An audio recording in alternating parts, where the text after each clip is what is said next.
कल्पना कीजिए, कल सुबह पूरे भारत ने एक फैसला कर लिया, अगले 1 साल तक कोई भी भारतीय सोना नहीं खरीदेगा।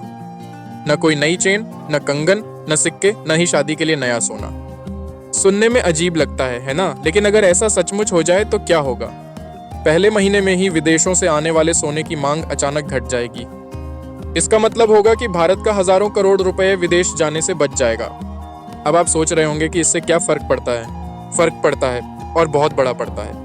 भारत अपने इस्तेमाल का लगभग पूरा सोना विदेशों से खरीदता है। यानी जब हम सोना खरीदते हैं तो उसका बड़ा हिस्सा देश से बाहर चला जाता है।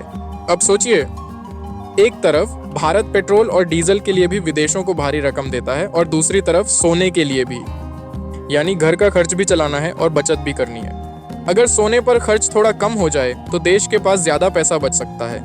इससे विदेशी मुद्रा भंडार मजबूत हो सकता है, रुपए पर दबाव कम हो सकता है, और कई बार आयातित वस्तुएं उतनी महंगी नहीं होती जितनी कमजोर रुपए के कारण हो जाती हैं। लेकिन कहानी का दूसरा पहलू भी है। अगर लोग सोना खरीदना कम कर दें तो ज्वेलरी उद्योग पर असर पड़ सकता है। लाखों कारीगर, सुनार और इस कारोबार से जुड़े लोग प्रभावित हो सकते हैं। यही कारण है कि यह विषय इतना आसान नहीं है। अब सबसे बड़ा सवाल, क्या इसका मतलब है कि सोना खराब निवेश है? बिल्कुल नहीं। सोना सदियों से भारतीय परिवारों की सुरक्षा का प्रतीक रहा है।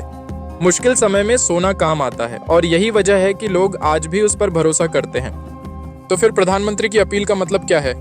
संदेश ये नहीं है कि सोना छोड़ दीजिए।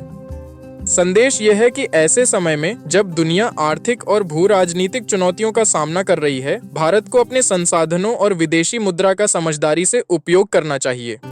अब आपकी बारी।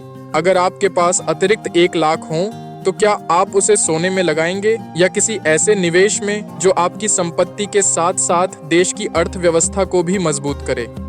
अपनी राय टिप्पणी में जरूर बताइए।